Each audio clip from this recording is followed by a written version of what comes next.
Hey guys, how's it going? Okay, so this week we're doing something a little different. Each year I write up a list of my top 10 favorite dramas of the previous year on my blog, and this year I decided to do a video version as well.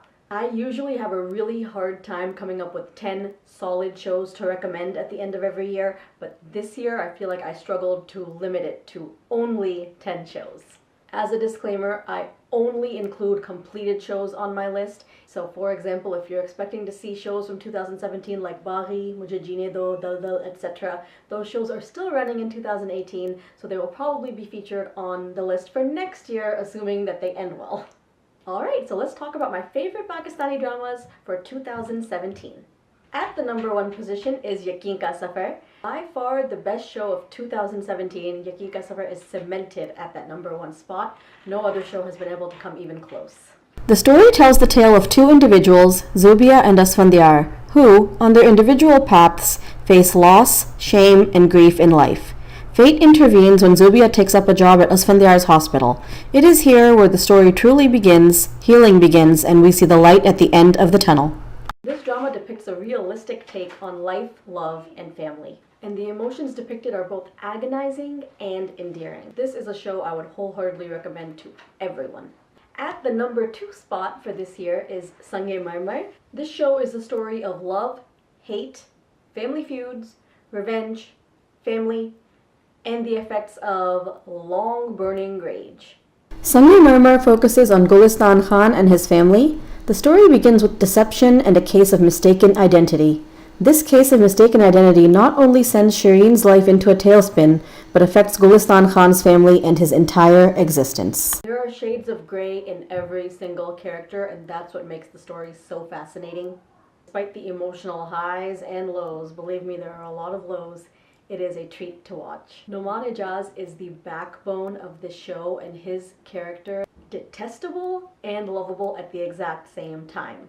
I also will say that as a Pakhtun, it is so great to see representation on screen, so I really had an emotional connection to this show. At the number three spot is Muqabil. Chup Raho, Udari, and even now Dar Si Jati Hai Sila have all dealt with the issue of child abuse. What sets Muqabil apart is that it specifically also deals with how child abuse can affect the victim long term and how it can even trickle into affecting the victim's married life. Muqabil focuses on Parisa, who suffered childhood abuse at the hands of her mother's manager Mahmood, who is a beloved member of the family. Years have passed, but the trauma has affected her entire life and personality.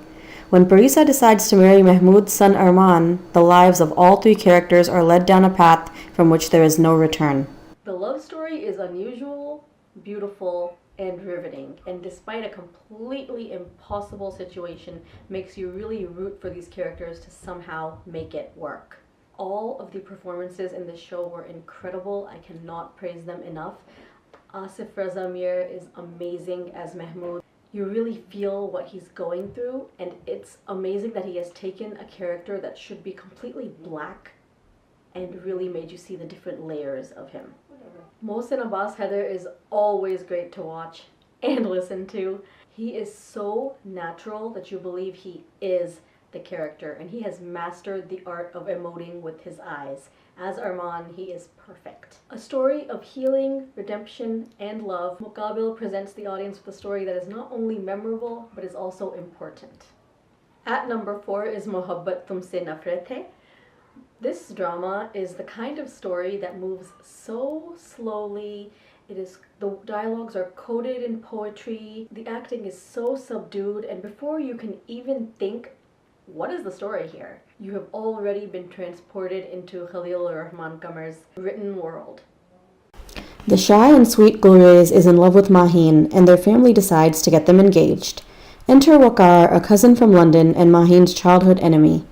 Before the two realize it, Waqar and Maheen have fallen for each other.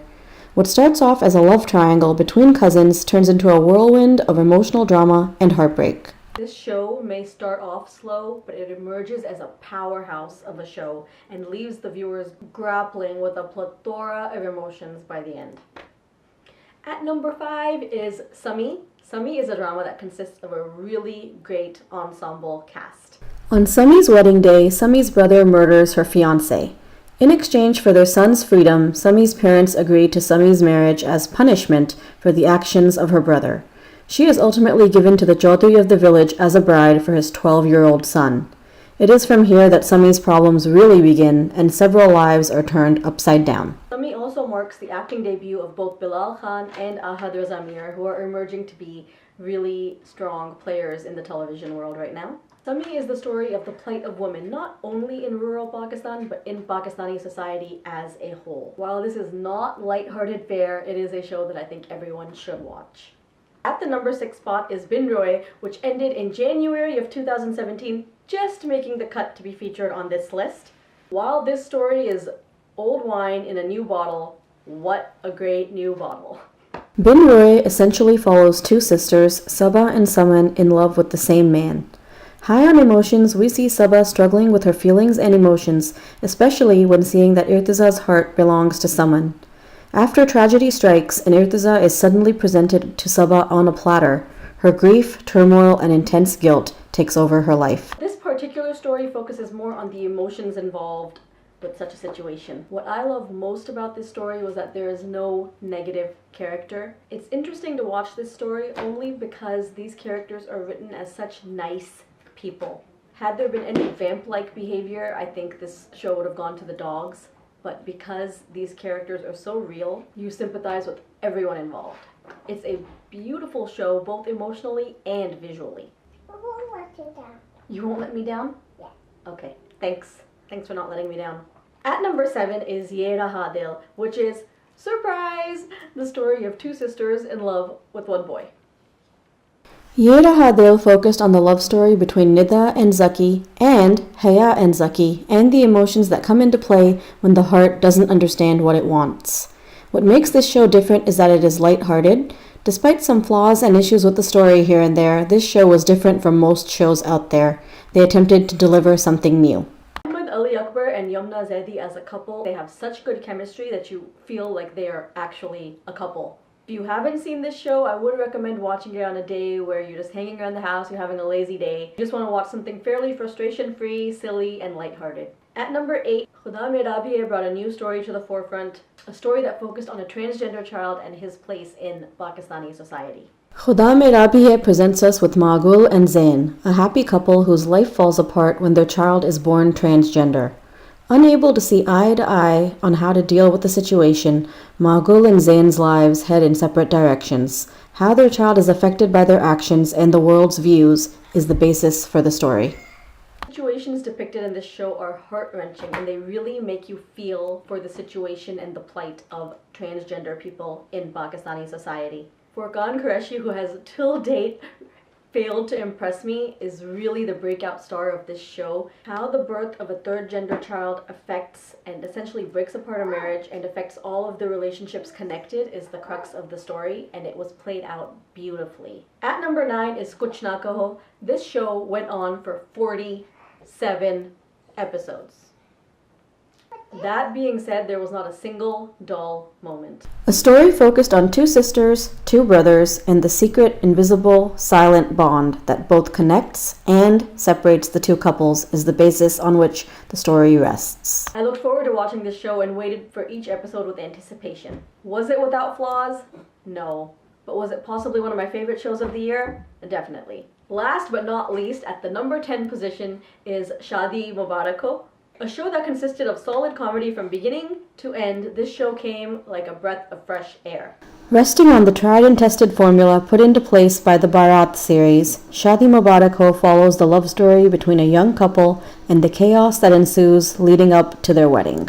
Without any good comedy shows on air and a lot of depression on television, Shadi Mubarako arrived at just the right time. Without being path-breaking, this show managed to deliver the laughs and kept the smile on the viewer's face from beginning to end. So those were my top 10 favorite dramas of this year. I also want to give special mention to the following dramas because they were very close to making the cut. Khuda Aur Mohabbat 2, Dil Banjara, Phir Wahi Mohabbat, and Nazar-e-Bad. This was the year of Kubra Khan. As somebody who debuted with Na Maloom Afraad, I remember sitting in that theater and turning to my companion and saying, Oh my god, this girl is Pakistan's answer to Katrina Kaif. Coming from me, if you know me, that is not a compliment. However, she has proved me wrong. Acting in shows just this year alone like Sange Marmar, Shadi Mubarak Ho, Muqabil, Andaz-e-Sitam, and the currently running Alif Allah or Insan and Dal. She has given standout performances in all of these shows, and she has gone on to become an actress that I associate with quality. Alright guys, so those are my top 10 dramas. And if I missed any shows that you think I should watch or shows that I definitely should have mentioned, please comment below and let me know. I'm always up for suggestions and recommendations. And again, if you do watch Pakistani dramas and you don't follow my blog, please do follow my blog. I'm including the link in the description box below. Alright guys, that's it for this week. Stay tuned for my next video where I will be talking about my top 10 favorite Bollywood movies of the last year. Thanks for watching. See you next week. Bye.